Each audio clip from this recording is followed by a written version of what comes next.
Hello, good morning ho. Kanina nga ho pala yung maaga akong gumising para kumuha ng similya ng Banamay. Sila nga ho pala yung mga kasama kong ahente dito sa Hagunoy. Maaga nga ho pala dumating yung Banamay kanina Kaya lang ho hindi ko na nabidyohan yung pagdating ng mga similya kasi nga ho paspasan ng kargahan namin. Dahil ho kapos na kapos ho sa similya. Nung makuha ko nga po yung similya, akita kong pumunta dito sa Paumbong Hello, good morning ho. Andito na ho tayo ngayon sa Wawa, sa San Jose at ibababa na ho natin ang similya ng Banamay.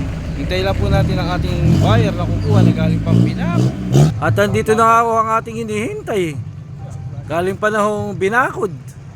Pagkadating nga ho nila ka Richard, agad ho namin kinarga sa bangka nila yung similya ng Banamay. Habang kinakarga ho namin sa kanilang bangka, nakalimutan ko nga ho palang i-video na naman ulit. Kaya hindi ho natin makikita yung pagkakarga sa bangka ng mga Banamay. Maraming salamat po sa kumuha ng similya ng Banamay kay ka Richard sa kay Bossing. Maraming salamat boss. Yan, teka po. Baka taga Binakod ho sila.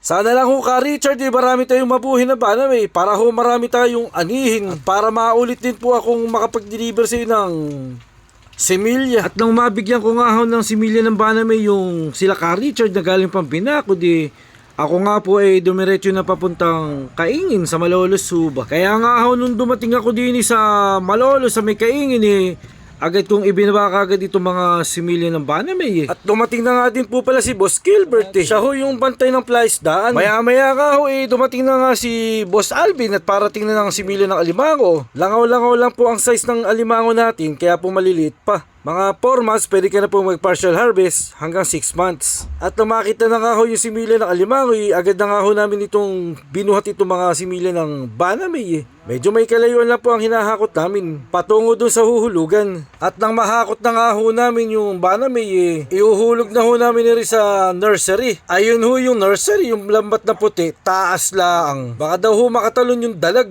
Sinisigurado ho kasi nila na hindi mapapasukan ng siyab ang kanilang nursery. Kasi nga ho kapag may siyab yung paghuhulugan ng mga similya ng Banamay o sugpo, ay siguradong mauubos lang ho ito. Sayang lang ho ang paghuhulog nila.